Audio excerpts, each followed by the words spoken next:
अस्सलाम वालेकुम नाजरीन, मैं हूं आपका होस्ट नबील हैदर खान और इस वक्त आप देख रहे हैं हमारा यूट्यूब चैनल खबर ख़ास।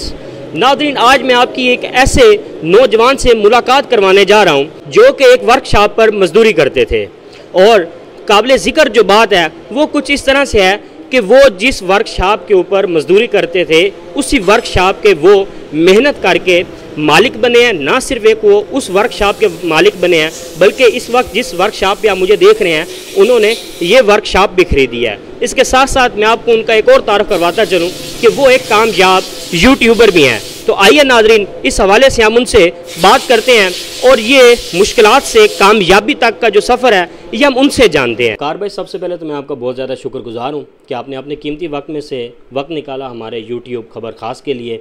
इसके साथ साथ आप ये बताइए कि मेरे कुछ सोर्सेज हैं जिन्होंने मुझे बताया कि आपने बहुत ज़्यादा हार्ड वर्क किया है और आप एक वर्कशॉप पे मुलाजमत करते थे और जिस वर्कशॉप पे आप मुलाजमत करते थे वही वर्कशॉप आपने ख़रीदी और उसके साथ आपने एक और वर्कशॉप भी बनाई। तो मुश्किलात से लेकर कामयाबी तक का ये जो सफ़र आपने तय किया है हमारे देखने वाले नाजरीन को बताइएगा कि ये सफ़र आपने किस तरह से तय किया। जी, बिस्मिल्लाहिर्रहमानिर्रहीम। मुश्किलात, जैसा आपने कहा, मुश्किलात तो सबको आती हैं। तो मेरे साथ भी कोई इसी तरह का सीन था कि पढ़ाई में बिल्कुल ज़ीरो था। तो इवन कि मेरी पूरी क्लास 5वीं क्लास में पास हुई है और मैं वाहिद बंदा था जो फेल हुआ।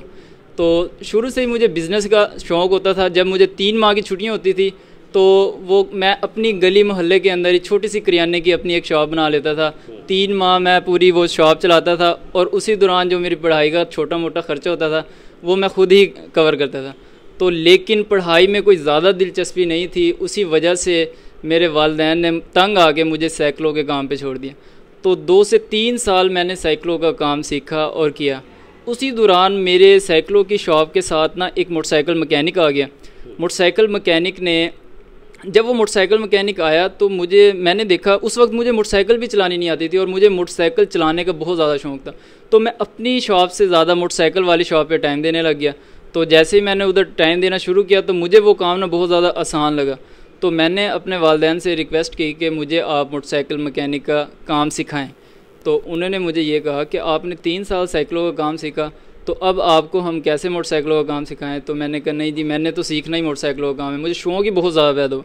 तो जब मैंने वो मोटरसाइकिलों का काम सीखना शुरू किया तो अल्हम्दुलिल्लाह मुझे उस्ताद भी बहुत अच्छे मिले और तकरीबन मैंने 2 साल के अंदर मोटरसाइकिल मैकेनिकल काम सीख लिया। और जैसे ही मैंने मोटरसाइकिल मैकेनिकल काम सीखा, 2 साल हुए थे तो मेरे वालिद साहब फौत हो गए।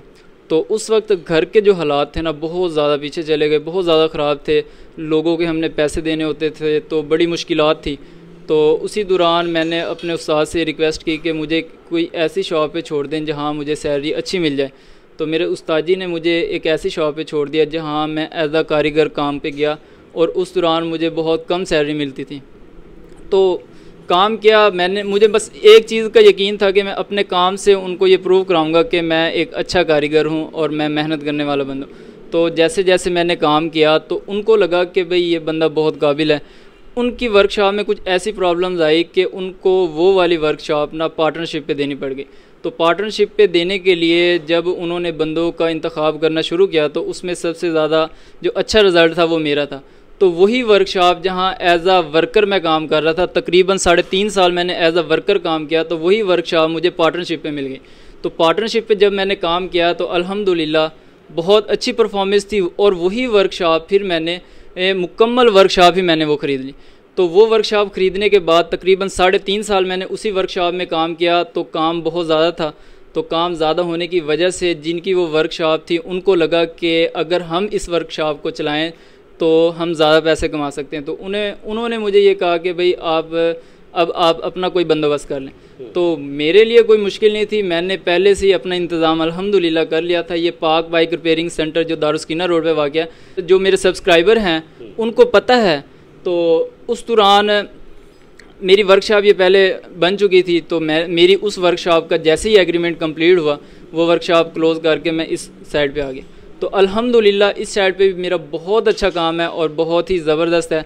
और बहुत शुक्र है अल्हम्दुलिल्लाह। वकार भाई, आपने बेशक ये एक अच्छी बात है कि अगर आप पढ़ नहीं सके तो आपने एक स्किल हासिल की और जिसकी बुनियाद पर आप पैसा कमा रहे हैं। लेकिन आप ये बताइए कि जब आपने अपनी तालीम छोड़ी और तालीम छोड़कर जब आप वर्कशॉप पे आए तो आपको ख़ानदान के और बाकी माशरे के बहुत से लोग ताने भी देते होंगे, इस बात का आपका मजाक भी बनाते होंगे कि इसने तालीम छोड़ी, तो उस वजह से फिर आप डिसहार्ट भी होते होंगे।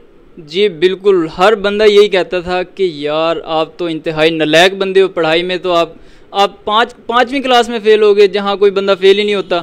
तो बहुत ज़्यादा इस तरह की कंट्रोवर्सी मुझे मिली, लेकिन कोई ऐसा मसला नहीं था।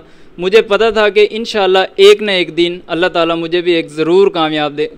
मुझे उम्मीद थी अल्लाह ताला की ज़ात से कि एक ना एक दिन इंशाल्लाह मैं भी अपने हुनर से एक दिन ज़रूर कामयाब हूँगा। 5वीं जमात में आप फ़ेल हो गए, बावजूद उसके आप एक कामयाब यूट्यूबर हैं। इसमें क्या राज है कि आप एक कामयाब यूट्यूबर बने, और ये सफ़र जो आपने यूट्यूबर का हासिल किया ये किस तरह से किया? आपके ज़हन में एक यूट्यूबर का जो ख्याल आया ये किस तरह से आया? जी बिल्कुल, जैसा कि आप लोग जानते हैं जो मैकेनिक्स होते हैं ना, मोटरसाइकिल मैकेनिक्स, वो कोई ज़्यादा पढ़े लिखे नहीं होते और ना ही उनका कोई ज़्यादा इंटरेस्ट होता है इंटरनेट की फील्ड में। तो जैसे मैंने वो वर्कशॉप लीज़ पे ली, तो मेरे साथ मेरे एक दो दोस्त होते थे जो जिम पे आते थे मेरे साथ। उस वक्त मैं भी जिम करता था। तो और शाम के वक्त वर्कशॉप मेरी ऑफ हो जाती थी और कुछ टाइम के लिए हम अपनी वर्कशॉप में बैठ जाते थे। तो वर्कशॉप में बैठने के बाद फिर हम घर जाते थे। तो उस मेरे दोस्त ने मुझे मशवरा दिया कि आप क्यों ना एक यूट्यूब चैनल स्टार्ट करें, क्योंकि आपके पास एक बहुत अच्छी स्किल भी है, आपकी अपनी बहुत अच्छी वर्कशॉप भी है, तो आपको यूट्यूब पे आना चाहिए। तो मैंने उनको कहा कि मुबशर भाई, मुझे तो यूट्यूब का पता ही नहीं है, मैं कैसे काम कर सकता हूँ, क्योंकि वो पहले से यूट्यूब पे काम कर रहे थे, उनका एक बहुत अच्छा चैनल भी था। तो उन्होंने मुझे कहा कि मैं आपको ये सारा काम सिखाऊंगा। तो मुबशर भाई जो मेरे उस्ताद हैं यूट्यूब के, उन्होंने मुझे यूट्यूब का मशवरा भी दिया और ना सिर्फ मशवरा दिया, मुझे यूट्यूब का काम भी सिखाया और आज तक मेरी वो हेल्प भी करते हैं। आज तक मुझे कोई भी प्रॉब्लम आ जाए यूट्यूब के रिलेटेड तो वो मेरी प्रॉब्लम सॉल्व भी कर देते हैं। वकार भाई, आप हमारे देखने वाले नाज़रीन को ये बताइए कि मुबशर भाई ने आखिर आपको यूट्यूब पे आने का मशवरा क्यों दिया? क्या उनको आपसे कोई लालच था कि आप जब यूट्यूब पे कामयाब होंगे तो जो उसकी जो अर्निंग होगी उसके वो पार्टनर होंगे, या ये बेलौस था? ये बिल्कुल बेलौस था, क्योंकि जब इंसान की नीयत साफ़ हो तो अल्लाह ताला ऐसे अच्छे दोस्त मिलवा देता है आपसे जो आपकी कामयाबी के लिए ना बहुत ही ज़्यादा अहम किरदार अदा करते हैं। तो मुबशर भाई भी उनमें से एक है। यूट्यूब पे आना मेरी सक्सेस का मेन टर्निंग पॉइंट था, क्योंकि मैकेनिक तो सभी होते हैं, कुछ अलग से जो बंदा काम करता है उसी को लोग ज़्यादा पसंद करते हैं। तो जैसे ही मैं यूट्यूब पे आया, पूरा 1 साल मैंने मेहनत की और मुबशर भाई भी मेरे साथ मेरे चैनल पे उतनी ही मेहनत करते थे जितनी मैं मेहनत करता था, क्योंकि मुझे तो यूट्यूब का काम ही नहीं आता था। और आज तक अल्हम्दुलिल्लाह मुबशर भाई को मेरे साथ कोई ऐसा लालच ही नहीं है कि भाई ना तो मेरी वो अर्निंग में कोई पार्टनर है, किसी किस्म का कोई उनको लालच नहीं है। बहुत ही एक अच्छे नेक दिल इंसान है वो। हर यूट्यूबर की लाइफ में एक ऐसा पॉइंट आता है कि जहाँ पे आके वो मुकम्मल तौर पर मायूस हो जाता है और वो अपना चैनल बंद कर देता है। यकीनन आपकी ज़िंदगी में भी एक वो पॉइंट आया होगा। उस पॉइंट में आपने उन हालात को किस तरह से फेस किया और किस तरह से आप मुस्तकिल मिजाजी से काम पर लगे रहे? बिल्कुल, तकरीबन 1 से 1.5 साल मुसलसल वीडियोस अपलोड करने के बाद ना तो मेरी वीडियोस पे व्यूज़ आ रहे थे और ना तो मेरे 1000 सब्सक्राइबर पूरे हुए थे। तो मैंने कहा यार इतना मैं काम कर रहा हूँ, क्यों ना यार इस काम को छोड़ दें, इसमें मुझे नहीं लगता कि मेरे लिए कोई अच्छी चीज़ है। लेकिन मुबशर भाई ने मुझे ये मशवरा दिया, उन्होंने कहा इंशाल्लाह एक ना एक दिन आप ज़रूर कामयाब होंगे। तो वही हुआ, एक वीडियो वायरल हुई। एक वीडियो वायरल होने के बाद जो भी मैं वीडियो अपलोड करता था अल्हम्दुलिल्लाह वो वायरल जाती थी और बहुत अच्छी अर्निंग स्टार्ट हो गई। और जैसे ही अर्निंग स्टार्ट हुई तो वो मोटिवेशन मिलती है, तो फिर तो काम करना बनता ही है, काम करने का दिल करता है और ज़्यादा मेहनत से काम करने का दिल करता है। हाल ही में आपने एक कामयाब तजर्बा किया है एक हाइब्रिड इलेक्ट्रिक बाइक का, वो आपके जहन में ख्याल किस तरह से आया? और वो वीडियो जो आपने सोशल मीडिया पर अपलोड किया है वो माशाल्लाह अल्लाह ताला के फजल से टॉप ट्रेंड पर जा रही है, तो वो आपके जहन में जो ख्याल आया किस तरह से आया? वो बिल्कुल, वो आपको पता ही है कि पिछले दिनों पेट्रोल की कीमतें बहुत ज़्यादा अप हो रही थी, हर बंदा परेशान था। तो हमारे पास भी जो कस्टमर्स आते थे उनकी भी ये रिक्वायरमेंट थी कि यार कोई ऐसा काम किया जाए जिससे पेट्रोल की बचत हो सके।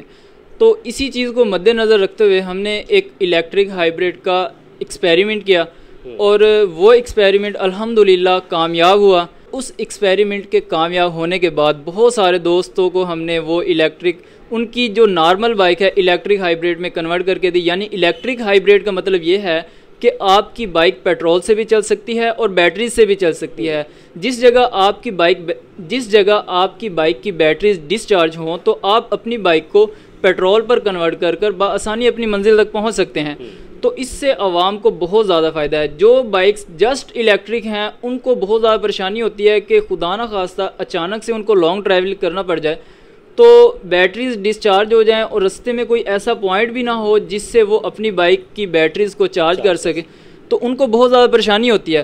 तो इसी चीज़ को हमने मद्देनज़र रखते हुए इलेक्ट्रिक हाइब्रिड का एक्सपेरिमेंट, कामयाब एक एक्सपेरिमेंट किया और इंशाल्लाह बहुत ही जल्द उसका डिटेल रिव्यू, यानी कि एक बार बाइक को चार्ज करने से कितने किलोमीटर का सफ़र तय कर सकती है आपकी बाइक, वो पूरी डिटेल हमने इंशाल्लाह ताला बहुत जल्द अपने चैनल पे अपलोड करनी है।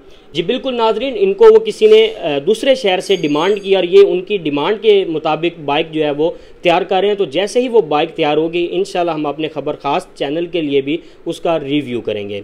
आखिर में वकार भाई, हमारे माशरे में जो अक्सरियत नौजवान हैं वो बेरोज़गार हैं, तो आप एक कामयाब यूट्यूबर होने के साथ साथ एक कामयाब बिजनेसमैन भी हैं। तो आप हमारे जो ऐसे बदकिस्मती से नौजवान हैं जो कि बेचारे बेरोज़गार हैं, उनके लिए आप क्या टिप देना चाहेंगे कि जिससे वो एक कामयाब बिजनेसमैन बन सकते हैं?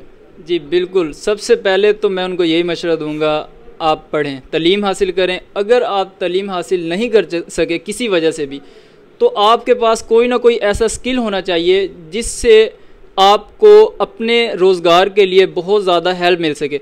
अगर आपके पास कोई स्किल है तो मैं आपको ये मशवरा दूंगा कि आप अपने स्किल को थोड़ा और इंक्रीज़ करें, कुछ अलग करने की कोशिश करें और साथ में अपना एक यूट्यूब चैनल भी स्टार्ट करें जो आपको काम आता है। और आप अपने टॉपिक के रिलेटेड यूट्यूब पे वीडियोस चेक करें और जो वीडियोस आपके टॉपिक के रिलेटेड पहले यूट्यूब पे अपलोड हैं उनसे कुछ अलग और नया करने की कोशिश करें।